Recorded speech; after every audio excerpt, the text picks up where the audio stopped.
O.G. Hayalet Avcıları, Gil Kenan'ın New York City'de geçen Hayalet Avcıları, Ölümden Sonra'nın canlı devam filminde hayal ürünü kamera hücrelerinden daha fazlasını alıyor. Hayalet Avcıları, Frozen Empire, aşağı Manhattan'da heyecan verici bir araba kovalamacası yolculuğuyla açılıyor. Burada yeni hayalet avcılarını, yani Spengler ailesini, iş başında görüyoruz. Anne, erkek arkadaş ve çocuklar açıkça New York'a gayet iyi yerleşiyorlar. Eski hayalet avcılarına ev sahipliği yapan eski itfaiye istasyonunu ele geçirdiler. Ve hepsinin bir Hell's Kitchen kanalizasyon ejderhasını tuzağa düşürmek için bir araya geldiği o çılgın ilk sahnede, eskinin nasıl yeniden yeniye dönüştüğünü görmeye davet ediliyoruz. Eski itfaiye binası ve eski ektomobile, ancak bu New York City'deki yepyeni bir ekip ve aslında Spengler eser. Ve ekibinin 1980'lerde dolaştığı türden çok da farklı değil. Gil Kenan'ın son seri girişinin sınırlı da olsa çekiciliği burada yatıyor, sadece bir tutam yeni, modern ve hatta taze enerjiyle temellere geri döndü hitleri çalıyor.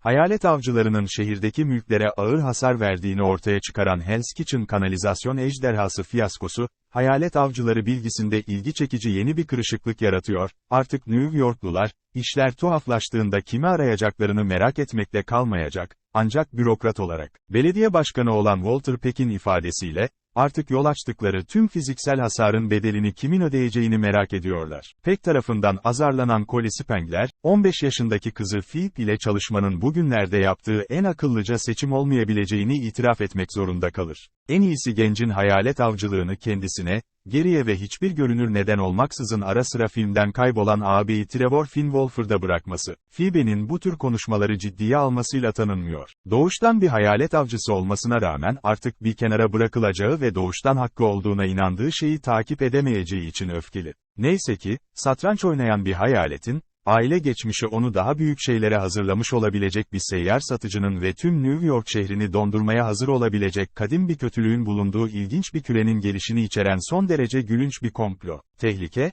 Phoebe'ye hayalet avcıları üniformasını giymeye ve çok sevdiği proton paketini taşımaya devam etmesi için birçok neden verecek. Orijinal hayalet avcılarının bu anlatıyı nasıl etkilediğini merak ediyorsanız endişelenmeyin. Jason Reitman ve Kenan, Dr. Ray Stantz, Dr. Winston Zeddemore ve hatta Dr. Peter Venkman ve Janine Melnitz gibi kişileri, Oklahoma'daki hayatlarını mutlu bir şekilde geride bırakan Spengler'ların hayatlarına dahil etmenin yollarını ustaca buldular. Franchise'ı Big Apple köklerine döndürün. Frozen Empire'ın hikayesinin anahtarı haline gelen metal küreyle ilk karşılaşan Ryder, doğaüstü olaylara olan ilgisini hayal ürünü bir yan uğraşa dönüştürdü ve burada yüksek psişik enerjiye sahip nesneler elde ederek bir web serisine dönüştürdü. Bu, filmin 2024'te geçen bu hikayeye bir selamı olabilir. Bu nesneler de Winston'ın yeni çıkmış hayalini kurmasına yardımcı oluyor. İdeal olarak şu anda itfaiye istasyonunun hayalet depolama birimini tıkayan tüm hayaletlerin nakledileceği paranormal araştırma merkezi. Bu iyi bir şey çünkü açıklanamayan çatlaklar 40 yıllık mekanizmanın kapasitesine ulaşmış olabileceğini düşündürmeye başladı. Bu öncülde herhangi bir metafor görmemeye çalışın, size cesaret ediyorum. Tüm bu çeşitli senaryolar,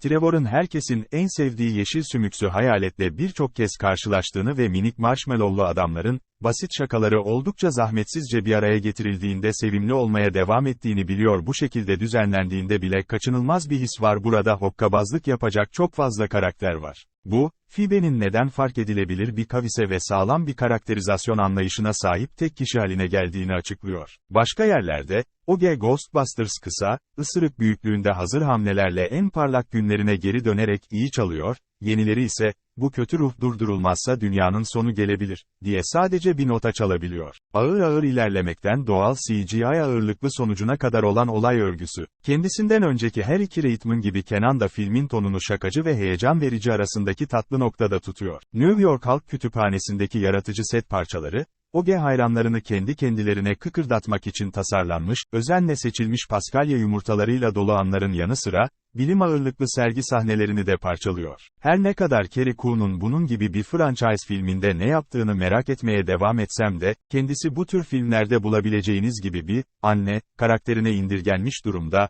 o ve oyuncu kadrosunun geri kalanı şakaları ve hayalet avlayan tuhaflıkları ayakta tutmak için hoş bir iş çıkarıyor. Genel olarak Ghostbusters, Frozen Empire, 40 yıldır devam eden bu seriye kullanışlı bir giriş yapıyor. Ne olursa olsun, ton ve yapı olarak, geçmişte işe yarayan şeyin aynısı oluyor. 2016'da Paul Feig Hayalet Avcılarını karşılayan gişe hasılatı sonrasında bu dizide tekerleği yeniden icat etme belirtileri görülmüyor. Bunun için de herhangi bir neden bulamıyor. Yakalanması gereken hayaletler var. Önlenmesi gereken varoluşsal bir tehdit var. Muhtemelen filmin soğuk, doruğa ulaşan savaşında ne olacağını anlayabilirsiniz. Ve evet, bu filmlerin fiili marşı haline gelen bir şarkının kulak kurdunu da içerebilir. Ama en azından arada geçirilecek sevimli bir zaman var. Ve bir takım olarak ya da belki bir aile olarak çalışmanın bir şekilde aklandığına dair biraz da olsa bir mesaj. Canlı ve belki de bir hataya kadar etkili olan Frozen Empire, yaratıcıların yaratmak istediği kadar çok sayıda Xerox'lu devam filmi hazırlamak için mükemmel bir donanıma sahip.